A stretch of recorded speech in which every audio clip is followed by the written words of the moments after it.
Y'all ready for one to catch y'all off guard? The same way it was bugged out when we saw a couple weeks ago that Rick Ross is now worth more than 50 Cent. Yo Gotti is reportedly worth $100 million. How much is 50 cents in net worth currently listed online? 60 million. 60 million. Okay. That's 40%. At least as per online metrics, websites, net worth calculators, and all of these type of platforms that follow celebrities' net worth, Yo Gotti has a net worth of 40% more than 50 Cent. Let's also look real quick. Who's currently signed to Yo Gotti and CMG? So they got Yo Gotti as the founder in 2012. You got Black Youngster signed in 2015. Moneybagg Yo. Even though I've seen some recent stuff about Black Youngster and CMG, that's another story. But Black Youngster 2015, Moneybagg Yo 2016, Black Boy JB 2018, 42 Doug 2019. That's a joint venture also with Lil Baby. Big Boogie 2020, ESTG 2021, Mozzie 2022, Layla 2022, Glorilla, the biggest artist, of course, signed 2022 to that label. Lil Papa 2022, Zillionaire Zoe recently signed, Dallas-based artist. I say all of that to say, if Yo Gotti has any big problems behind all of this, which people were pretty much thinking about for over a year, pretty shit since Young Dolph died, right? And rest in peace, Young Dolph. Rest in peace, everybody from both sides that have lost their lives in this war, so to speak. Because they say ever since Young Dolph died, that war has been one of the most, for lack of better words, bodies dropped since then in many scenarios that we've paid attention to, especially spawning from hip hop. Okay, so rest in peace to Young Dolph and all, especially any innocents and the families affected.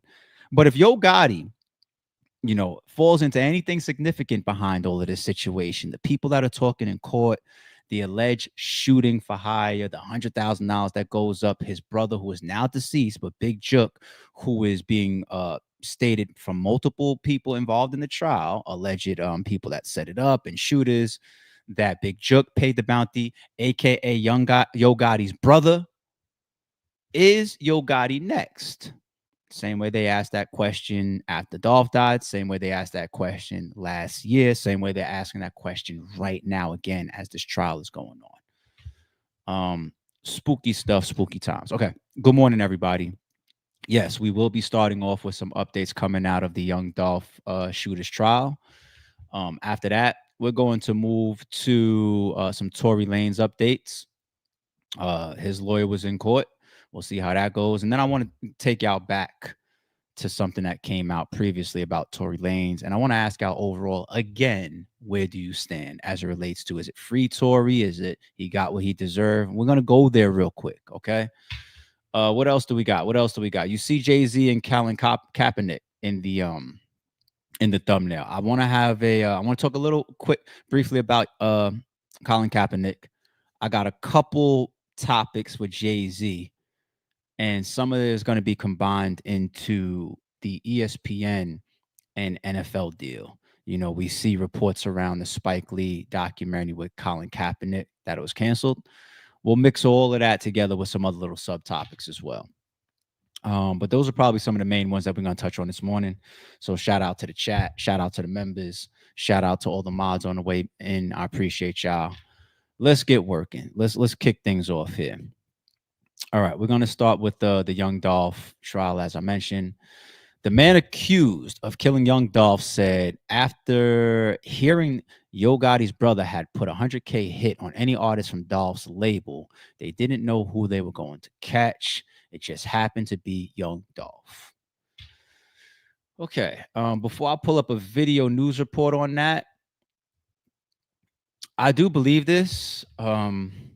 The way that it's playing out in trial, this sounds to be true. And even the way that Young Dolph, lost his life, it didn't seem to be a scenario where it was some super they laid on his house for a week or something like that, right? Sounded like he was, in town, moving around. There was the, I think the turkey drive or something like that. They saw him or they heard his location. Then he was then followed to the cookie store, hopped out, and then what happened after that happened after that.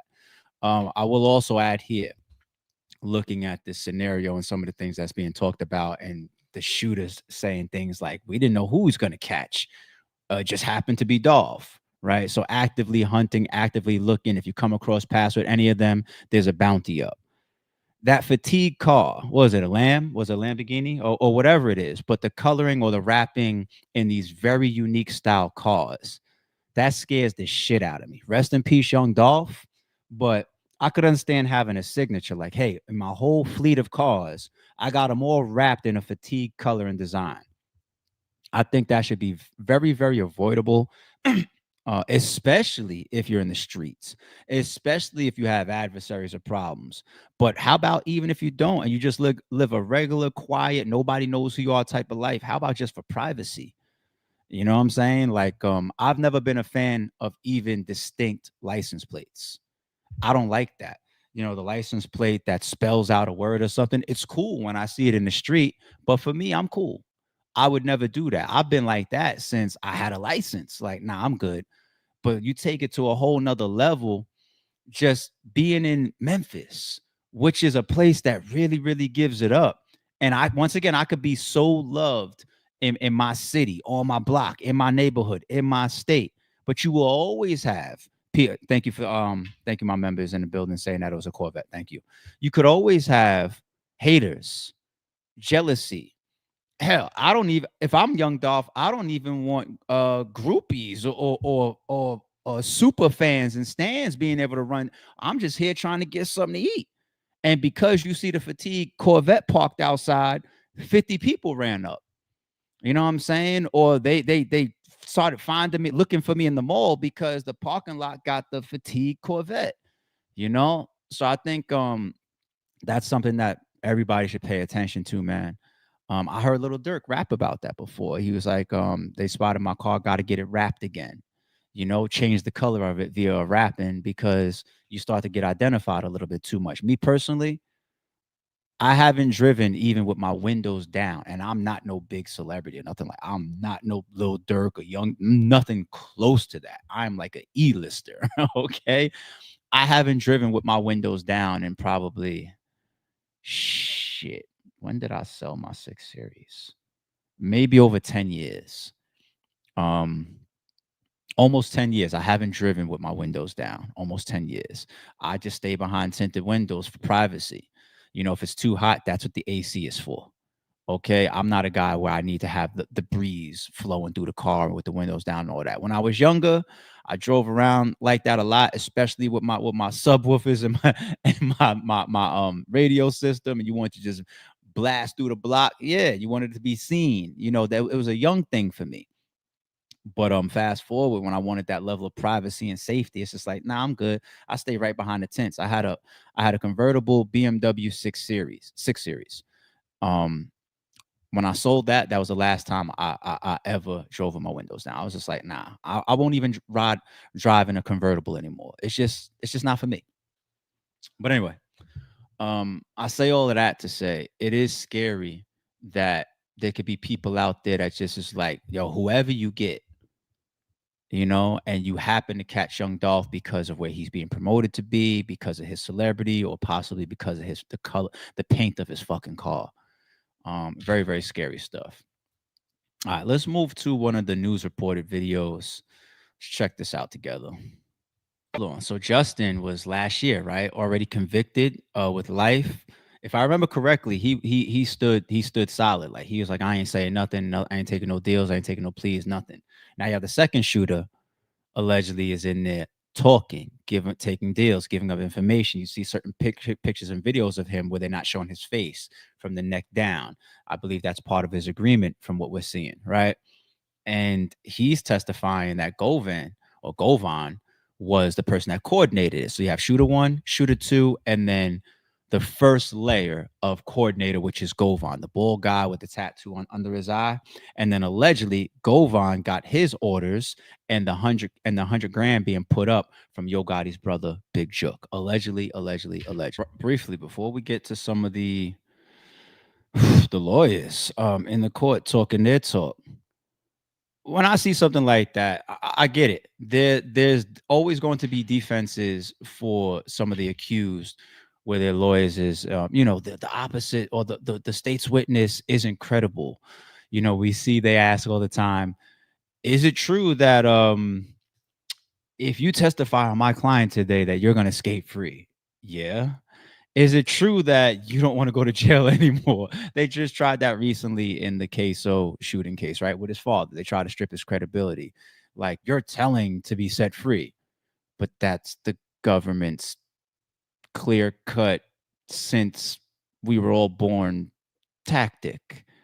You get people to cooperate. I don't know how clear cut that using that within itself is always going to make a jury feel like, well, we can't really trust this testimony because he's gonna get out of jail. Yeah, but it doesn't mean that what he's saying is automatically false. I think there's always better ways to chip at somebody's credibility. Like like Woody, you have a history of lying, don't you? Like some shit like that.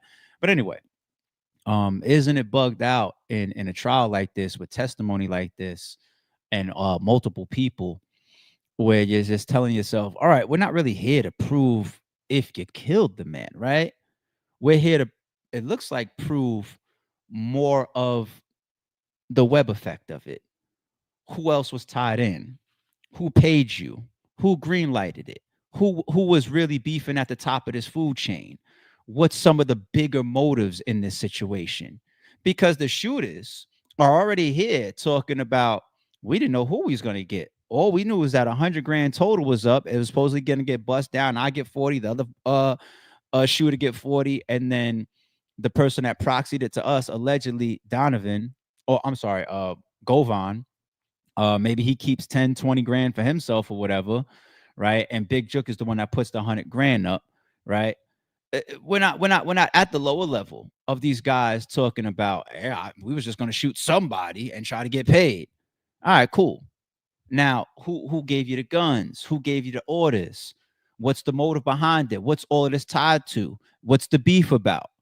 We're already past identifying the shooters, right? They're already taking pleas.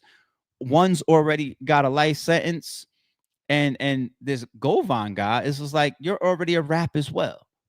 Like, we're not even looking at the trial for any of that at this point. Like, oh wow, did they catch Young Dolph's killers? We're past. They say over 20 times, literally by count, Yo Gotti's name came up in trial yesterday. You see what he just said? He said, just because he's a nobody, just because he's a, and that's the defense, to be honest. Like, that wasn't even said tactically on the prosecution side. That was the defense. Now think about it. If you're defending me, and if I'm super duper solid, there's certain names I don't want you to even say as my lawyer. But that's another conversation, kinda, right? He said, just because he's a nobody, identifying the defendant as a nobody as his lawyer means that he's not the shot caller, he's not the main person, he's not the main reason why all this happened then. So if you're going to take that position for him, then he's got to give up what's above him. How else are you going to have that defense? I mean, that's all clear at this point. But back to Yo Gotti for a brief second. You just said Big Jook and Yo Gotti, the ones with the money, i.e., the 100 grand. Not a lot of people have 100 grand lump sum to just have availability to. You have a bunch of people that make $100,000 within a year, take out the taxes, buy your groceries, pay your rent, pay your mortgage, pay your gas, pay your lights, buy, you know what I'm saying? Gas, keep your cell phone on. How much money is left of that 100 grand? You may have lived exactly to your means at that point, right? But the ability to walk into a savings account, pull out $100,000, stuff like that just paints the picture of the $100 million worth. See how I started like that? Yo Gotti and his brother slash partner, Big Jook, allegedly, and that type of availability to those type of money. Meanwhile, you have the shooters that one is 45 years old and skating around, allegedly selling pills to this guy over here that's desperate for money. The other shooter's looking, which was already convicted, Justin, last year and already serving life, right? He's looking for a record deal opportunity. So all three parties involved already look like ain't much going on with y'all. Here comes CMG with an opportunity, and then the wheel starts turning. Whether the fucking defense attorney here knows that or not. I even paint a picture like that from one sentence that he says. Maybe it's just me. Let's bring it back. All right, we'll get a little bit more into Yo Gotti. Before we do, let me ask y'all this question though. What kind of layer do you think is created for Yo Gotti with his brother passing? And I say that with all due respect. Rest in peace. But when I say layer, what I mean is, does that does that prevent the government, the prosecution, the authorities, you feel, moving that much closer to Yo Gotti? If there was an indictment that was ready to come down for Yo Gotti, we would have seen it already. But also, what we continue to see is these indictments sometimes are formulated for years. We'll go back to the Little Dirk example, not the one that he's sitting in jail for right now, as far as the murder for hire involving Quando Rondo's cousin, the shooting in Beverly Hills. How about when they already had Little Dirk in custody, and then they unsealed that other indictment for the shooting in Chicago that was an alleged murder for hire, get back revenge shooting for his brother Dite, right? They had that stuff. Yeah, I mean, this is what happens in the background. We said it before. You could be having a case getting built on you for 1 year, 2 year, 3 years, and then you're out there la di da di da having a good old time, skating around, spending money, throwing cash, still incriminating yourself, doing all this type of stuff, and then here it comes. And I do feel like we see also a government tactic of letting certain people out and letting certain things continue to happen to see if they're going to break more laws, see if somebody's going to go into hiding, see if somebody's going to be aware of the authorities on them and insulate, versus like, nope, they're still out there tearing up the streets. Let them do it. They'll let more people die. They'll let more of the streets get tore up if it's going to strengthen their case. They'll let somebody get bond and sit out there and continue to talk to people and see if that person's going to trip up, violate his probation or something like that. Hell, it could even be a snitch. That's what Leek Morris, one of his issues that he took with Dark Low's testimony and paperwork that came out. There was verbiage in the paperwork, whether Dark Low really said it or not, but there was verbiage in the paperwork that said, I'll be better for y'all out there. And Leek Morris said, what does that mean? I could only interpret that as somebody that's working. What do you mean I'll be better for y'all out there? So, but these are true government tactics. Okay. So when we look at Yo Gotti, the Yo Gottis of the world, and the same goes for Lil Baby, and the fact that we already seen coming out of court that Four Pockets Full 4PF is one of the gang targets in Atlanta, right? Little Baby has no clue. He's very aware at this point. He has to be, but he has no clue if they have given up or if they're still seeking something. Yo Gotti is the same. Yo Gotti. If you're Yo Gotti, if I'm Yo Gotti, you know what I do? I pull a Kanye. I feel like when Diddy got arrested and when there was a lot of talk around Kanye and when that assistant first came out with the assault allegations, remember he was overseas for a while. People like 50 Cent was even making fun of him, like, we know that why you're overseas.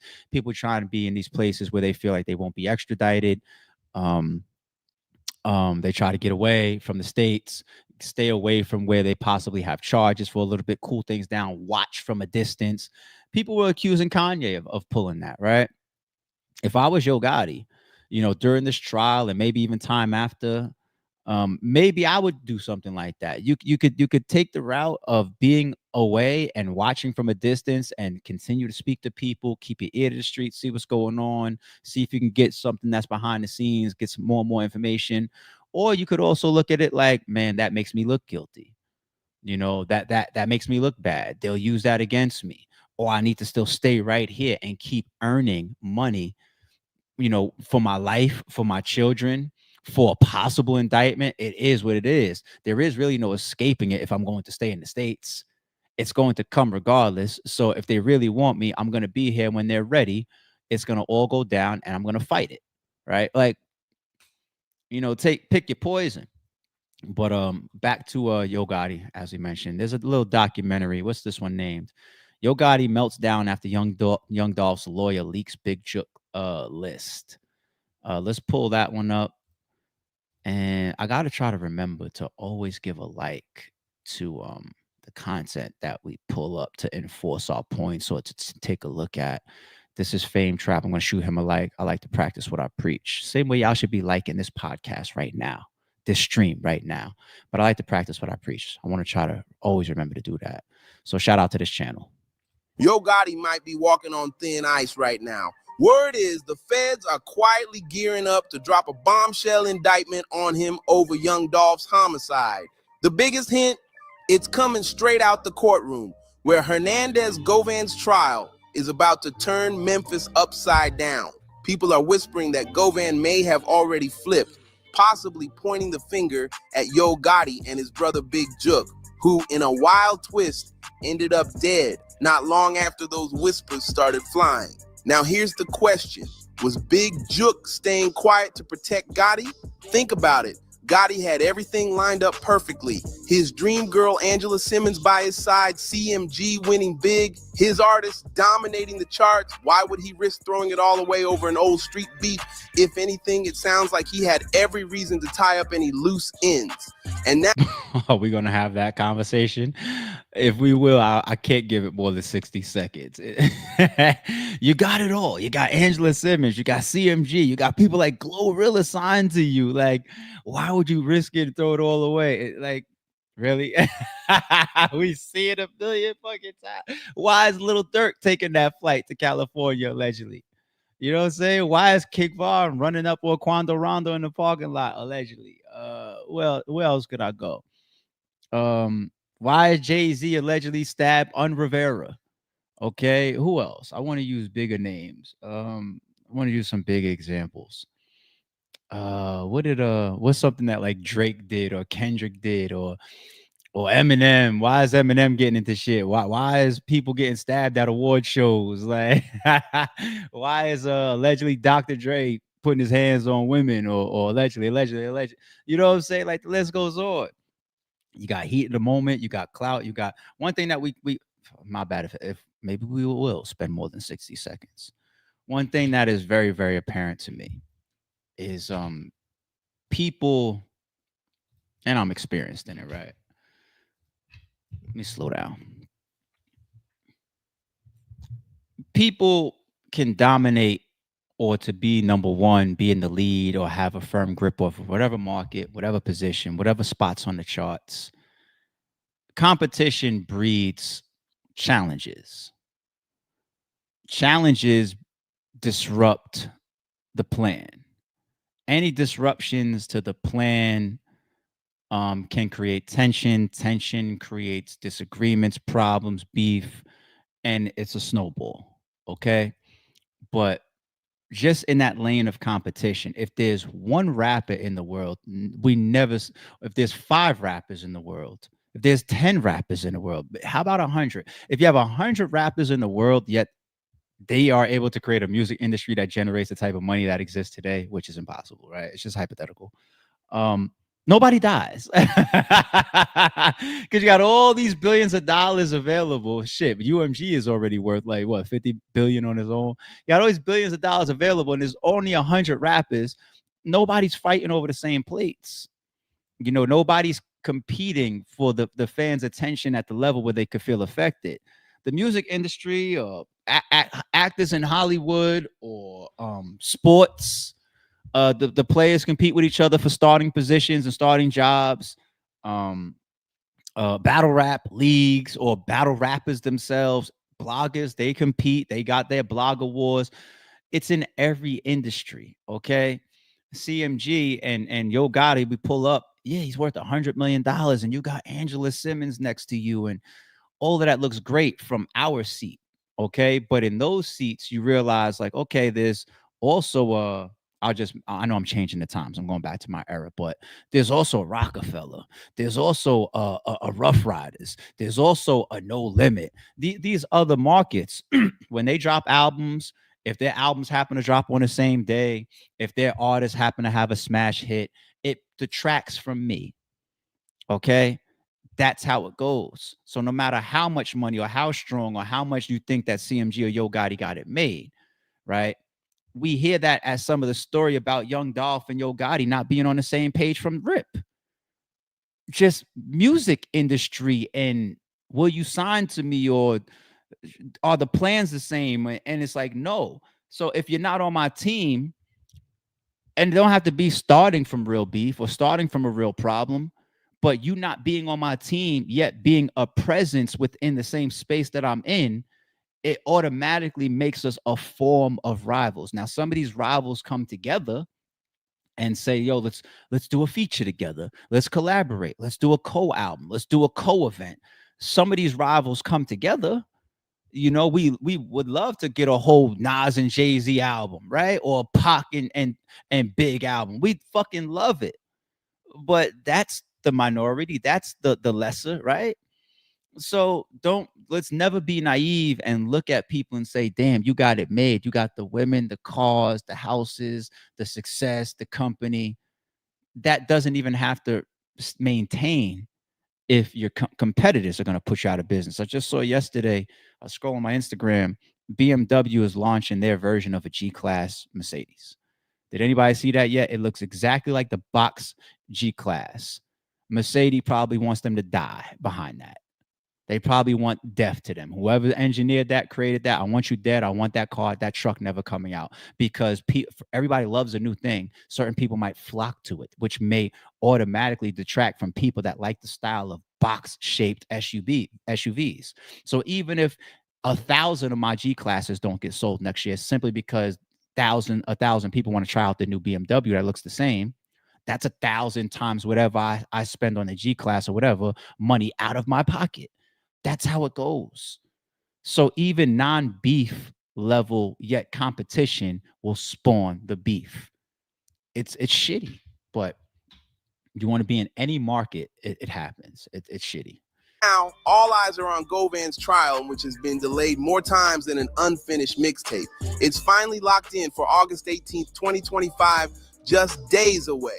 Govan's no small player either. He's staring down first-degree murder, conspiracy to commit killing, and even attempted homicide charges for allegedly masterminding the 2021 hit on Dolph. But here's the real head-scratcher. Part of the case is sealed. On July 29th, Judge Jennifer Mitchell closed off motions and rulings to the public. No access, no explanation, just silence. That's far from normal in a high-profile murder case linked to one of Memphis's most beloved rap icons. When a courtroom goes dead silent like this, it's usually one of two things: deals being cut behind closed doors, or big names being shielded from the heat.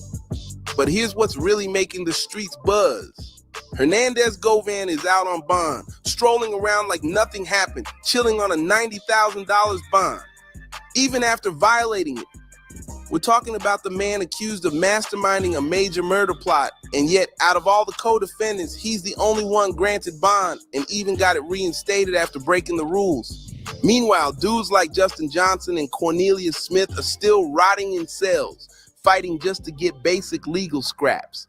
People close to the case are convinced this ain't just some legal strategy move. They think Govan has already given the feds exactly what they wanted. Maybe he's naming names like Big Jook or even Yo Gotti himself.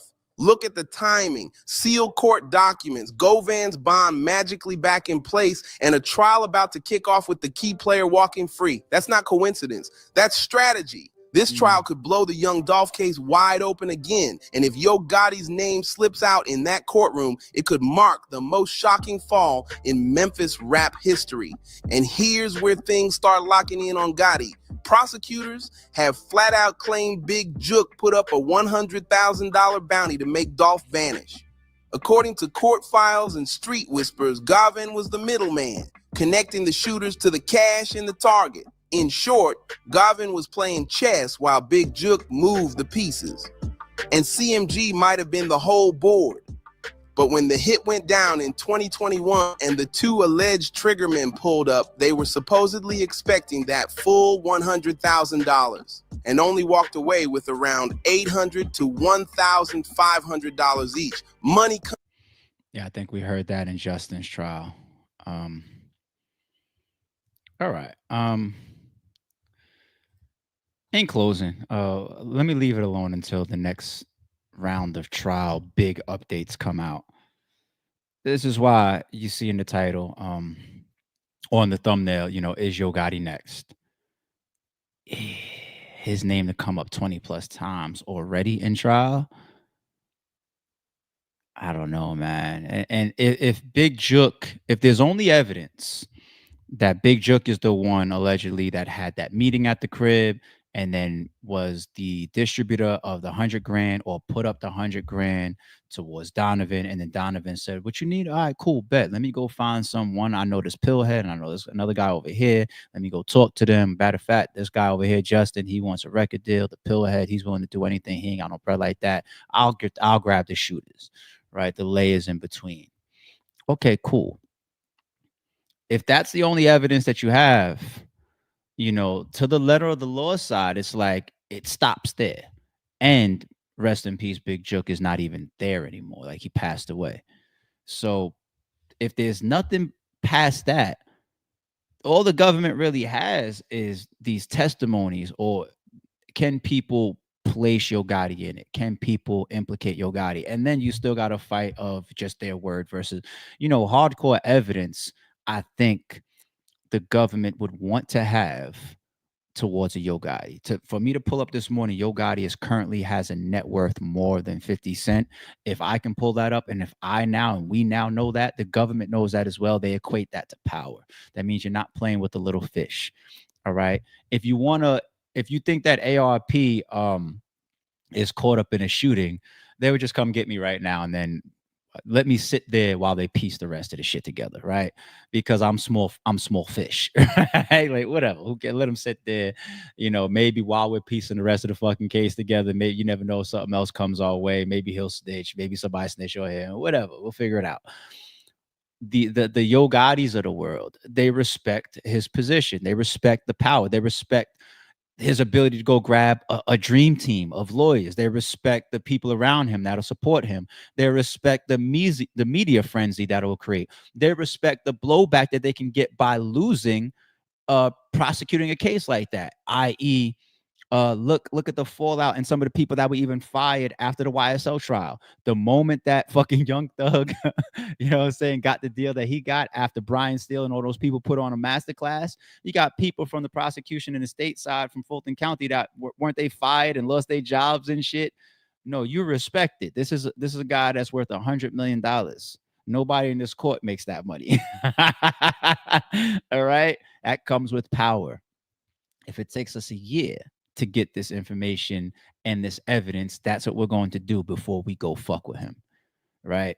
And if during this trial, if you don't think that they're trying to get shit on Yo Gotti, we're naive as fuck.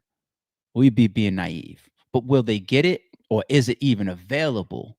That's the question. So we'll continue to revisit this one. It makes Govan and the other shooter, who we all know he's already admitting to being involved, it makes this case so much more significant. And of course, obviously, the tie to who a lot of people love, Young Dolph. Okay, rest in peace to all involved once again. Tory Lanez, let's move on. Tory Lanez. Forget my intro. Let me just go ahead and get straight to what the lawyers are saying in court. People have been watching a lot of the appeal process. Is he going to be home in August? Is he going to be home in 2025, first quarter 2026? I don't know about that. Hours after the shooting, appellant made a recorded call to Harris stating that he didn't even remember what they were arguing about, and he wanted to know the hospital where Pete was being treated. He blamed alcohol for the quote-unquote shit that he did.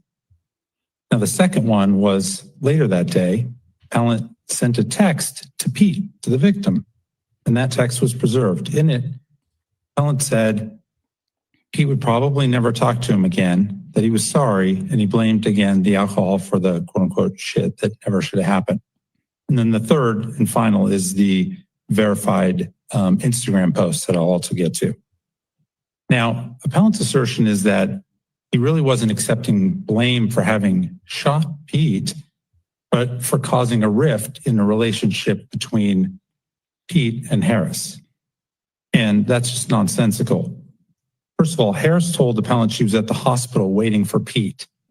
So if there had been a momentary rift that night, it was over because she's now at the hospital waiting for her friend that she's known for 7 years to be released and checking on her.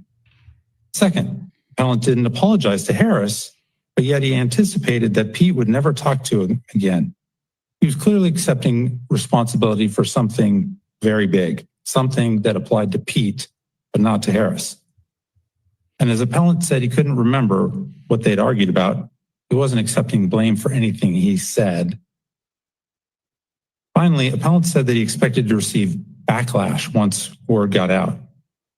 Now, backlash for causing a rift makes no sense, but backlash for shooting someone does. Because hours after the shooting, appellant made a recorded call to Harris stating, I swear to God, man, like if you debate with me, anybody that's ever debated with me over the years, you know, one direction that I go towards very, very strongly is logic, right? I love facts. I'm good with my own opinions, but logic, boy, oh boy, oh boy. Want to hear something personal about me? Logic is a thing that has always pushed me a little bit away from religion. Everybody has their religious beliefs. I've always struggled. I'm more spiritual than anything, you know, but religion, as far as a teaching and some of the things that I've seen growing up as a kid, going to church with my mother and all that, I can't do it. Logic in a lot of the anyway, what that lawyer just did, I always struggle with going against things that are very, very logical. So let's go back there. If Tory Lanez just lost this appeal, and one of the main angles there is that phone call. One thing that I remember about that time, as you know, his trial was ongoing and we were awaiting the verdict, me and many, many other people felt that he was not guilty. We was just like, nah, he's getting railroaded here. So many stories has changed, and Meg is Meg. And I don't even need to spend the time getting into Meg and her missteps throughout all of this shit. And I don't even say that as a bar. I don't even say the missteps thing as a bar. But her missteps throughout all of it is just, you know, caught lying in interviews, and the foot thing and the glass and the ballistics of it and the drama, and is it really over this girl and what happened at the party. It was a lot, man. And it divided us. Then it became the men versus the women. You know what I'm saying? But what killed myself and a lot of people after the verdict came down was the jail phone call by Tory Lanez, which that lawyer just spoke about. The 50 Cents of the world even came out and publicly apologized behind it. It was kind of also like what happened with Diddy and Cassie.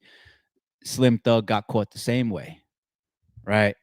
So we saw Cassie come out. There was the claims. There was a lawsuit. Diddy heavily refuted the claims, and we was like, "Come on, Cassie! Like we've seen this a million times before. Like, we don't really believe you like that." The video dropped. Everybody apologized. Cassie, we're sorry. Diddy, we good on you. You're a piece of shit.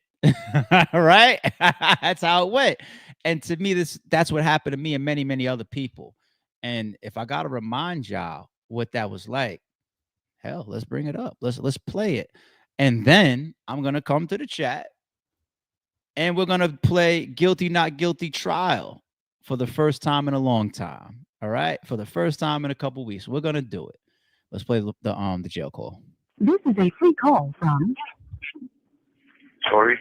An inmate at LAPD jail.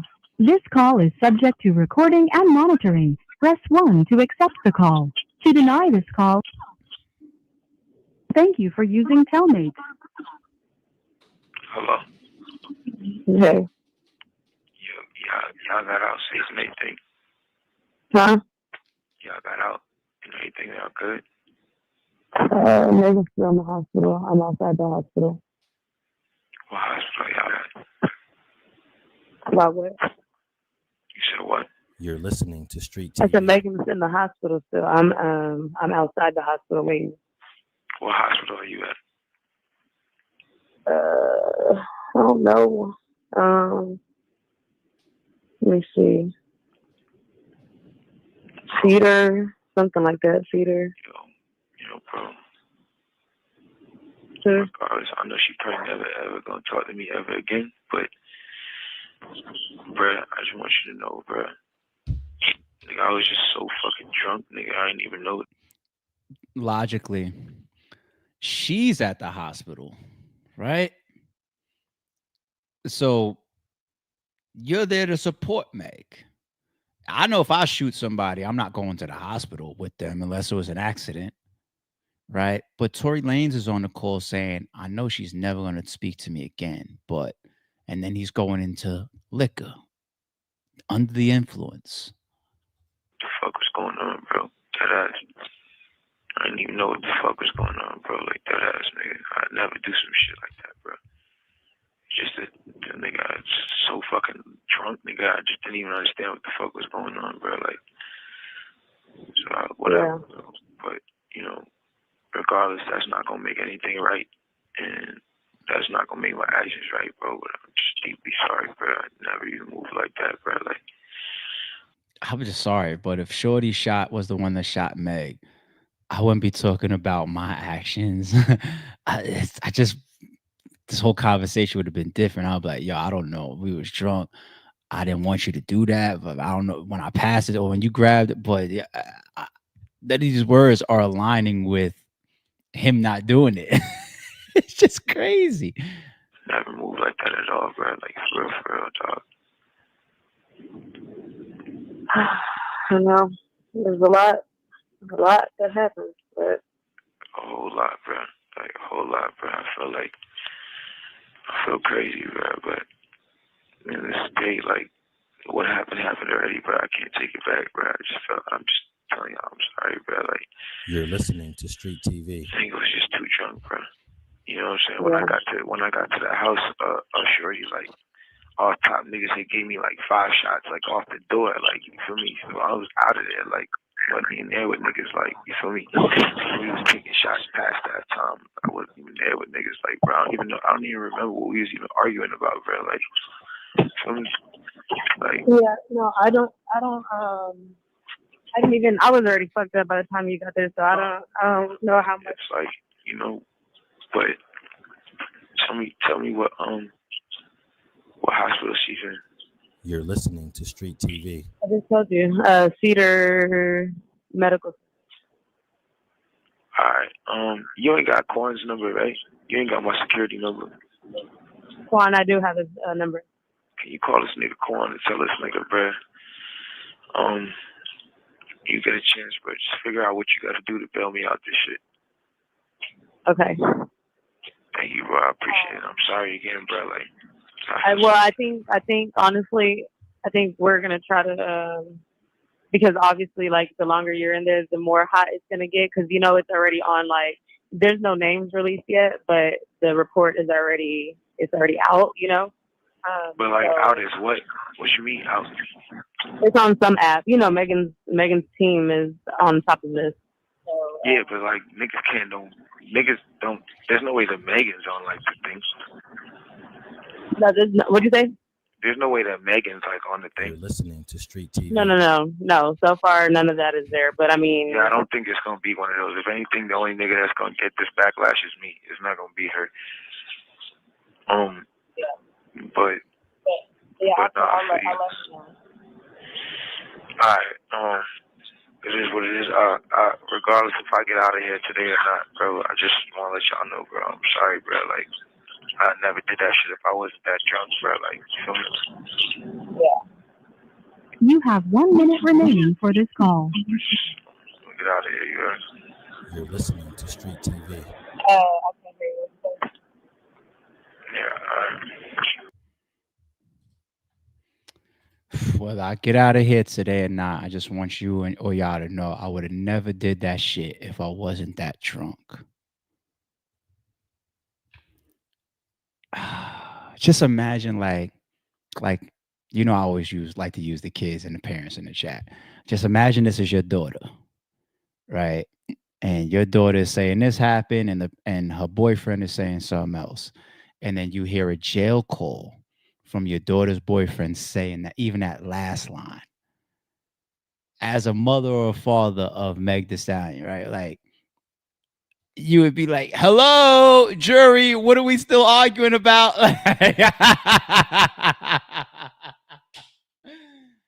Yo, you know what it really is to me.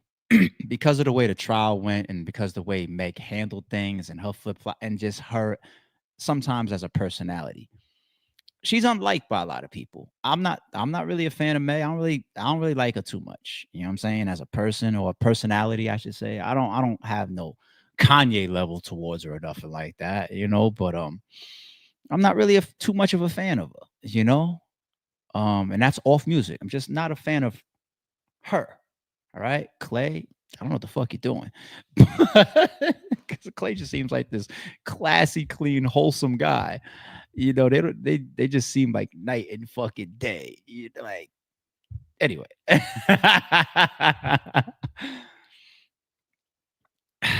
I think some of that is embedded in the free Tory thing. Tory is a light guy, you know. Tory is talented as shit. People want to see him home, and there's enough inconsistencies in the case where we felt like he was railroaded in the trial in certain aspects. And then you add in the power structures and some of those conspiracies. This is also Rock Nation and Jay-Z and the power that's protecting and ensuring that Meg is to remain throughout all of this, while whoever's on the other side, even whether it's a dirty tactic or a clean tactic, let them get fucked over. There's just so much involved there that makes you be supportive of Tory Lanez and just not really like Meg the Stallion. And I think I'm a victim of some of that, to be honest, because that phone call alone had me just like 50 Cent. I did a video, I think, right before the trial. And I was just like, yo, this is bullshit. If he gets convicted, blah, blah, blah, blah, blah, blah. And then when the verdict came down, a bunch of people was upset. I was one of them. And then this came out, and I said, "Oh, I can't act deaf. I don't move like that. I can't be deaf." I said, "Wait. I might be wrong here." So I want to play it again. Chat, when you listen to that call again, and you see that really was a big piece of the appeal denial just now in court. Although a lot of his fans were thinking he was about to come home this year, go ahead, let's do it. Right now, today, updated. How do you feel? Guilty? Not guilty? I don't even want to say trial. Fuck it. More appeal. Another appeal. Guilty, not guilty, appeal. Go ahead. And I'll gear up what we're moving and migrating into next because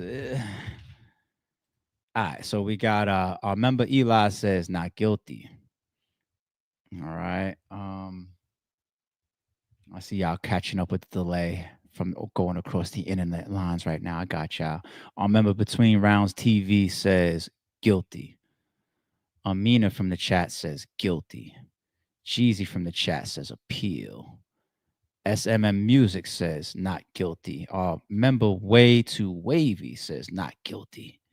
Our member Cotton says not guilty. What's this one from the chat? MSM, how did you lose your membership, MSM?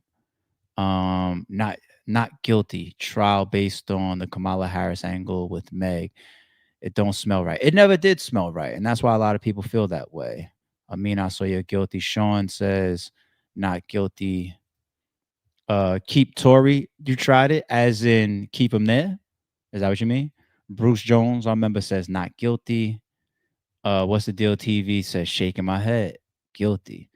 That's the confliction. Like, oh man, I don't want to because of all this other stuff, but I see what's going on. Guilty from G-Man, our member. Sniper, our member, says guilty. Victor P from the chat says phone call makes him sound guilty. Capo, our member in mod, says not guilty.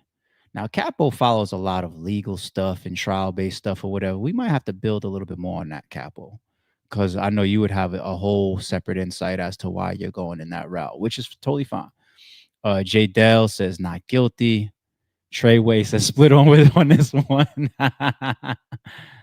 MSM ARP caught you. Oh yeah. Look, yeah. What happened to your membership, homie? You let your membership expire or some shit? I'll happily give you one.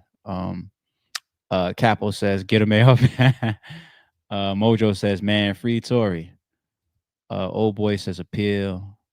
Cherry says not guilty. Craig OG, our member, says appeal. I'm gonna leave it alone there. I'm gonna stop.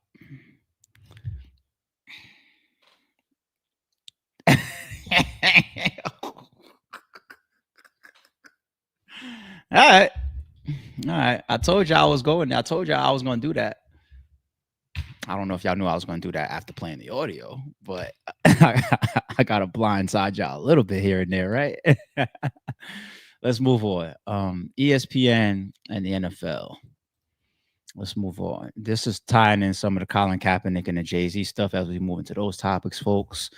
Spike Lee's docuseries on former NFL quarterback Colin Kaepernick withdrawn from ESPN due to creative differences. I like how that's put. Creative differences. All right. Okay. Jamal Osborne, a multi-part docuseries about former NFL quarterback Colin Kaepernick, is no longer moving forward with ESPN Films. According to reports, the project has officially been pulled after years of development. Years of development. Okay. ESPN, Colin Kaepernick, and Spike Lee have collectively decided to no longer proceed with this project as a result of certain creative differences. An ESPN spokesperson told The Athletic, despite not reaching finality, we appreciate all the hard work and collaboration that went into this film. That shit reads like the CEO stepped down. Like, nigga, you got forced out. Let me pull this up real quick too. Let me go on the small screen too. Matter of fact, I don't need a small screen for that one. But let me pull this one up. The NFL and the ESPN deal, which is huge, which is mega, which is a lot of fans are happy about too. Fans of both ESPN and the NFL. ESPN is acquiring the NFL Network and other NFL media assets, including the rights to NFL Red Zone, in a deal that will see the NFL receive a 10% equity stake in ESPN. That's major. The NFL will also license additional content and intellectual property to ESPN, which will be used on NFL Network and other assets. This deal, which is still subject to regulatory approval, is expected to reshape how fans engage with the NFL, with ESPN aiming to integrate NFL Network into its direct-to-consumer service. Mega.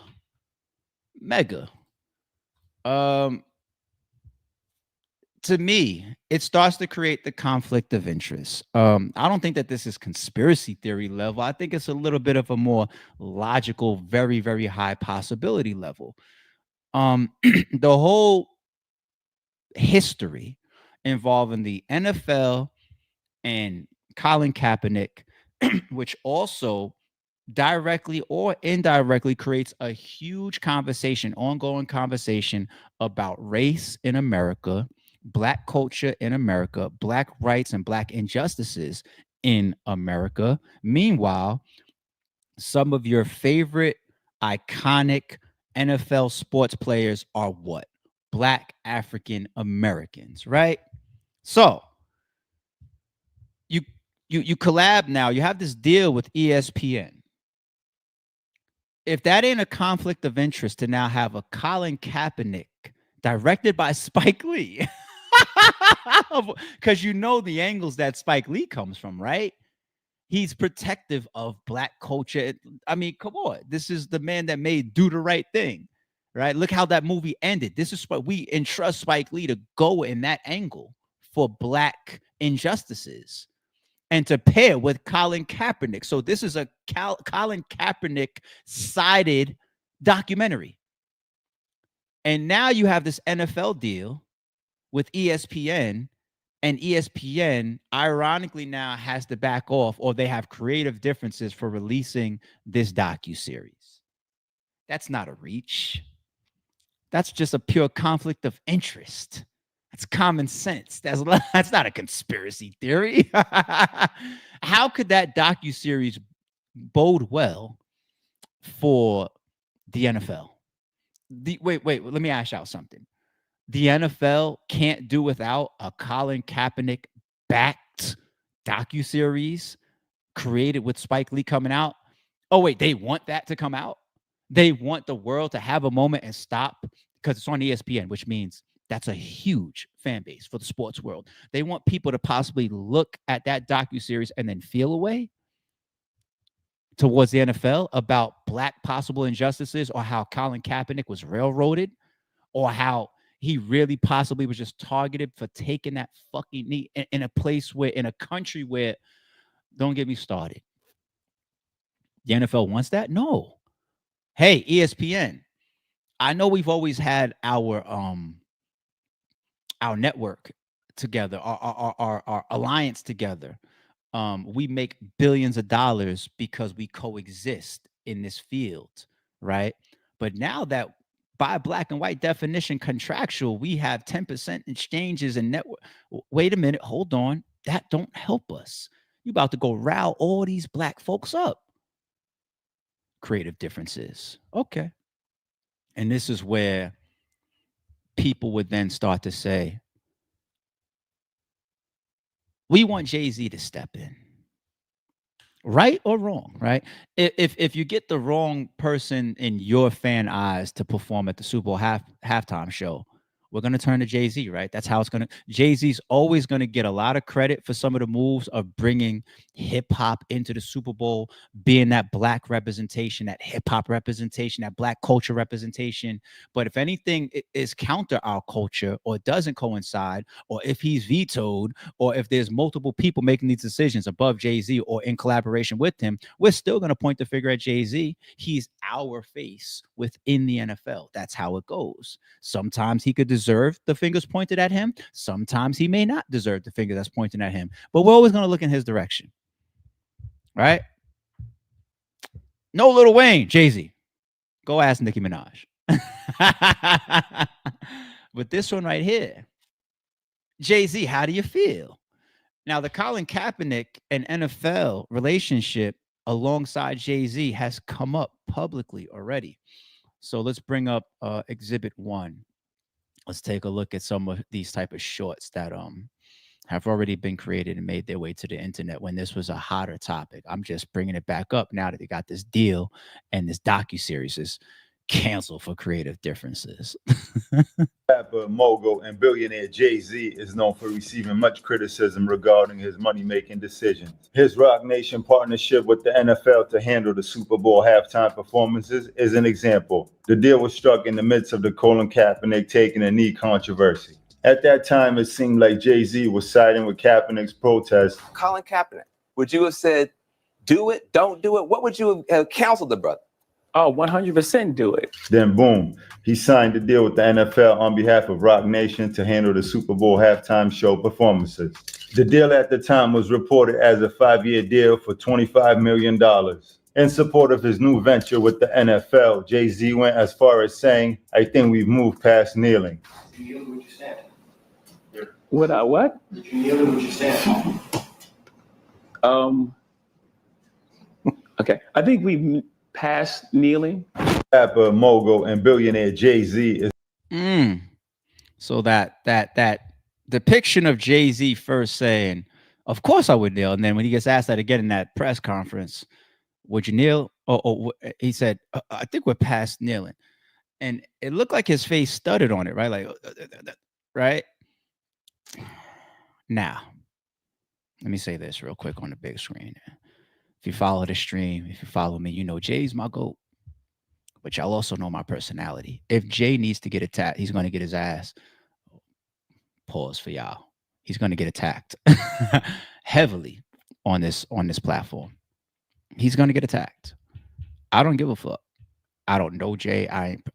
You'll never see an academics or mall type of, or even lately, possibly, what's the dirt? I see you out there. We'll talk a little bit more later. You'll never get that on this platform. I don't know these people. They don't know me. They don't give a fuck about me. I'm not going to be up here protecting you if you don't deserve to be protected, in my opinion. You know, I don't put right and wrong in the same bucket as how I define you as your status, your accomplishments, or even my personal entertainment goats or whatever, right? So, his reaction, though, It wasn't a he fumbled. It was a I can't believe you guys are still there.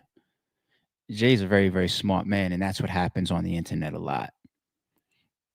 We edit and we purposefully take out the context. So let's watch the full thing now. What does he say after that edit right there? After he stumbles and said, "I don't think we're past kneeling." When you end it like that, that's not good.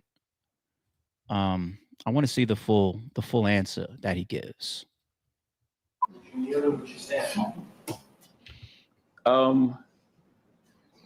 Okay. I think we've passed kneeling. Yeah, I think it's time to go into actionable items. I think everyone knows what the issue is, and we're done with that. We everyone knows what you know what the issue is. You know why we were kneeling? Okay. Do you know the issue? Yeah. Do you know the issue? Yes. We all know the issue now.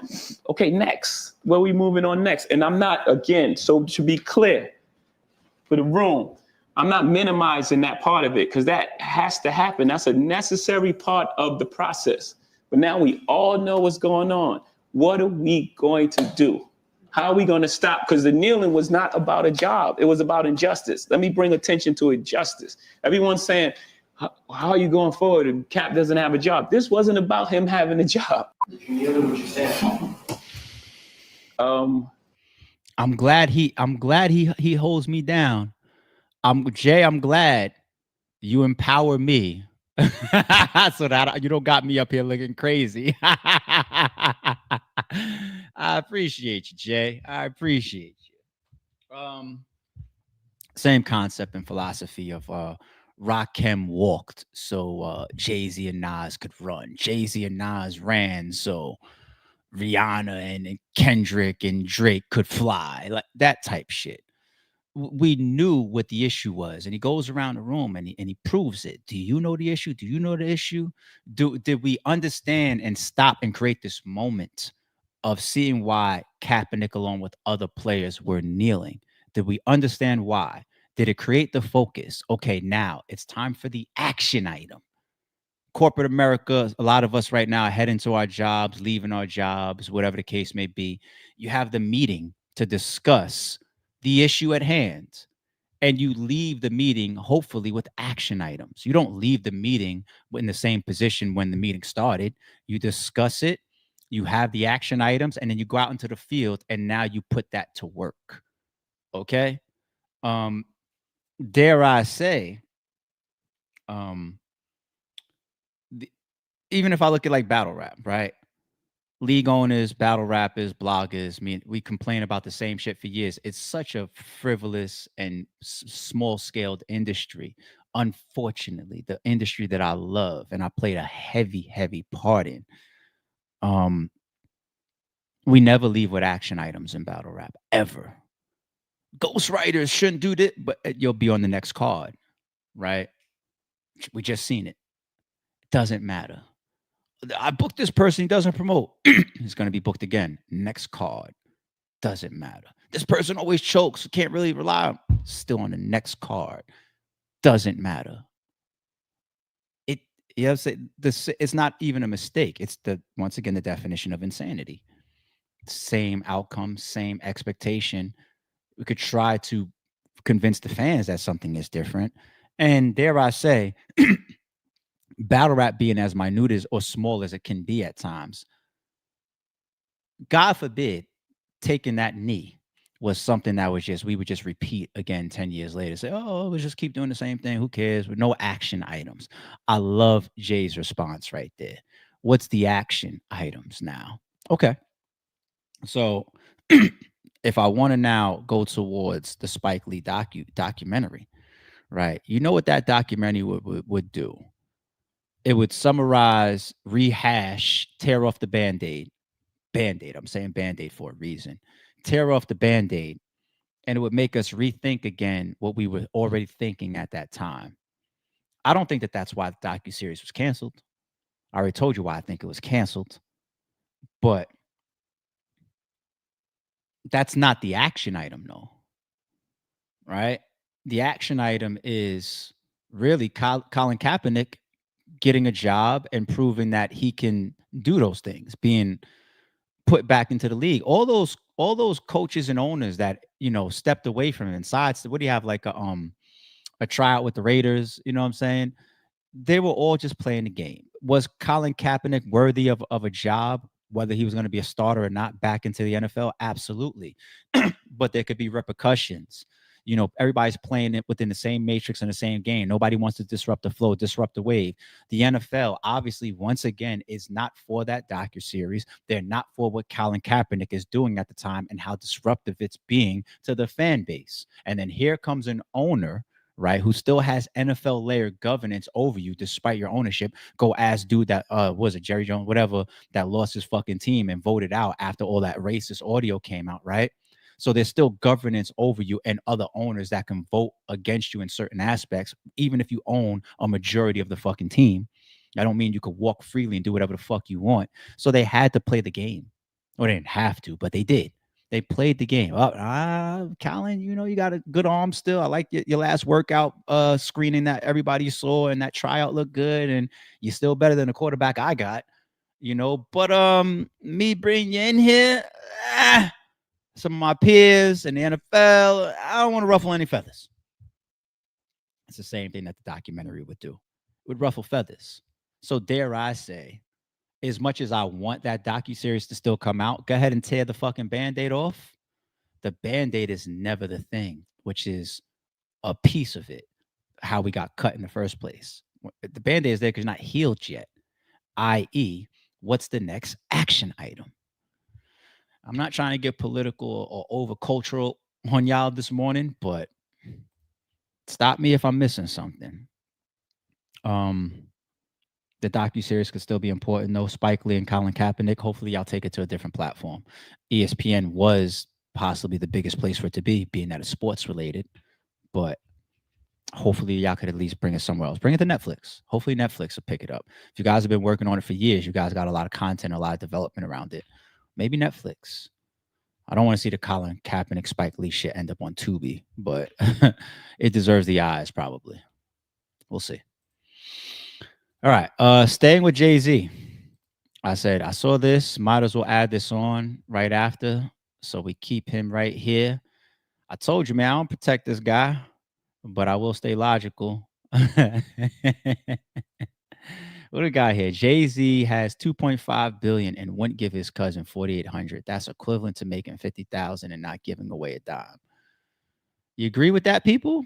Disagree? Is that greedy of Jay-Z? The caption over here says, a viral story about Jay-Z has been going around. Jay-Z's cousin asked for $4,800. He knew Jay-Z has $2.5 billion. Jay-Z said no. Many fans have pointed out it's the equivalent of making. All right, so they did the actual mathematical equation. It definitely depends what the money was for. That's how that. Chat, what about y'all? If you got $2.5 million, can your blood cousin get a little $4,800 out of you? Once again, the equivalent's $50,000 to a dime. He can't get 48 from you? The fuck is going on? That's kind of whack, right? Nope, it's correct. It's correct. Some of y'all don't give y'all sons and daughters their allowance unless they earn it. Did you take the garbage out? Did you fold your clothes? Did you get all your scores correct in school? Did you go to bed on time? Did you not get in trouble? Did you listen to your mother and your father? Did you eat all your food? Did you clean up your bedroom? Did you vacuum? Did you sweep? Okay, cool. Here's your allowance. Right? It doesn't matter who you are in the world or what your worth is. That's called valuing a dollar. Okay? The person that gets on camera and rips the money for social media, it's clown behavior. And we need to continue to grow away from shit like that. The person that says, whether it's $4, $4,800, $48,000, $48 million, $48 billion, there is to be treated value of it. That is the smart person. Your blood tie to me does not put you in a situation where it's deserving. And that is a weak mentality for us to walk around with. Hey, I'm your cousin, so give me.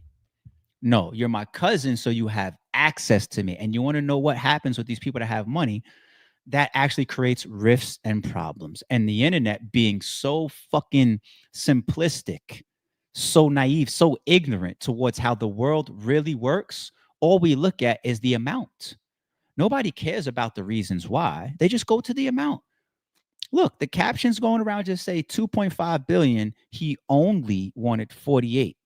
You're never supposed to treat 48 like only. You're supposed to ask, what's it for? What's it about? Do I have a relationship with you? Hell, even Dame Dash shuns shit like this. People asking, yo, you think Jay-Z should help you? Like, how dare you ask that? I'm a man. If Jay-Z, if he owes me something, he should send it. If we're going to work together, we'll earn it together. I don't want no man to just give me something. That's Dame. I'm pretty sure Dame should be, in many people's eyes, entitled to more from Jay-Z than his fucking cousin. Come on. This ain't how the world works, people. This is a weak mentality. This is a very weak mentality. I wouldn't raise a child with this mentality. Earn that shit. Earn it. Earn it. Remember the story he gave about, it's hard to go to the family Thanksgiving because you get there and then you sit down trying to hug everybody and see family. And then you got the other cousin in your ear saying, yo, I got this invention. I got this big idea. All I need from you is a quick $150,000 and it's going to work. You're like, yo, it don't work like that. That's not how I got here. That's not how a dollar is earned. That's not how a dollar is recouped or generated. That's just not how it works. And if you think I'm that type of person where it's just like, oh, word, okay, here, then I wouldn't have 2.5 billion. How the fuck do you think I got to 2.5 billion? By having the mentality that you have? The mentality that you have doesn't have $4,800. Let's reverse it. That's the mentality that you have. That's not how I got here. And that's not how you should aspire to get there as well. Don't look at it as who I am or what I have. That's just a weak mentality, and it breeds failure. It literally breeds failure. So the man don't owe you nothing because you're related to somebody who's related to somebody who's related. It don't work that way. If I saw some wild story come out between Finesse 2 Times and his mother, then I would say he don't have to pay her lease. I guess she wanted him dead. She tried to abort him. You know what I'm saying? Like, being family doesn't automatically leave you open to this person's money. That's just not life. You know what I'm saying? It's not life. And I always thought it was cliche to say blood is thicker than water. In my life, in my experiences, it's not. I've had more blood do me wrong than my water in my lifetime. Some people have certain experiences and some people have others. But I got certain cousins right now I haven't spoken to in 15 years, 20 years. I got certain cousins I never met face to face. I don't even think that they would even ask me for anything. I'm not saying I'm some billion. I'm not really in a position to be giving people shit. I gotta take care of my own shit. But they wouldn't even ask me. I wouldn't even expect it. If I got that call, hey, what's up, Uncle Adam? Remember me? We related. Yo, I see your podcast. Looks to be doing okay. Can you send me $1,000? I'll be like, what? How that? What? Huh? It don't work like that. But anyway,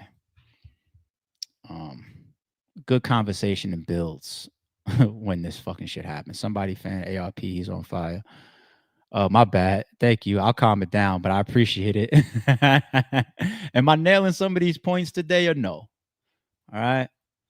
And once again, another headline that I saw multiple times yesterday. So we might as well just stay there. We might as well keep using it.